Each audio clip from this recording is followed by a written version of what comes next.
بسم الله الرحمن الرحيم، والصلاة والسلام على أشرف المرسلين. خوتي، كل هذه اللوحات من أعمالي. أتمنى فقط أخذ بعض القدر من وقتكم لمساعدتي في تحديد أسعار لها لو تفضلتم. اللوحة رقم 1،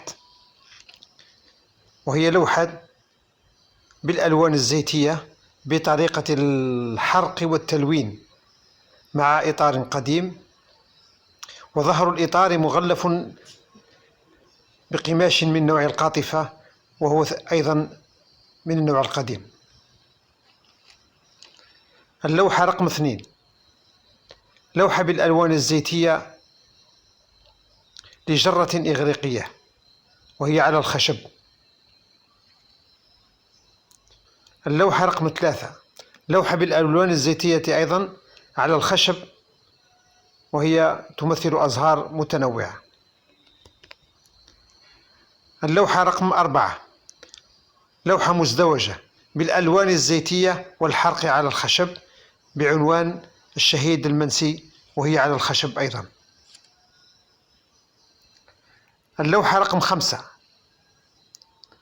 وهي لوحة للقصبة بالألوان الزيتية وعلى الخشب. اللوحة رقم 6، وهي لوحة بالألوان الزيتية والحرق على الخشب.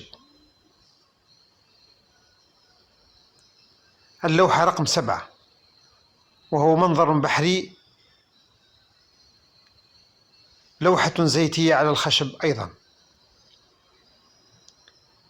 اللوحة رقم 8، لوحة بالألوان الزيتية على القماش. اللوحة رقم 9، لوحة زيتية على الخشب بطريقة الحرق والتلوين. اللوحة رقم 10، لوحة زيتية لمنظر قروي على الخشب، وهذا المكان موجود وحقيقي.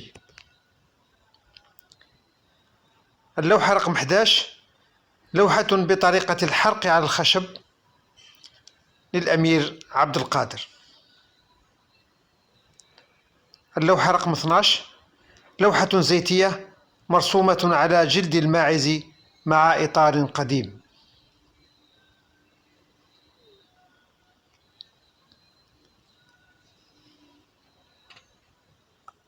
اللوحة رقم 13، لوحة زيتية على القماش، وهي تقليد لفنان مشهور بعنوان الصياد. اللوحة رقم 14، وهي لوحة بطريقة الحرق على الخشب لمسجد عتيق.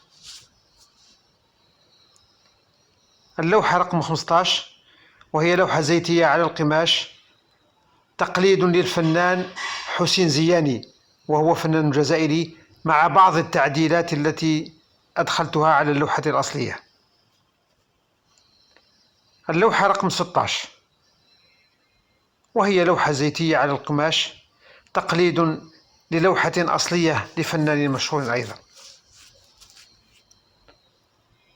شكرا على الاهتمام.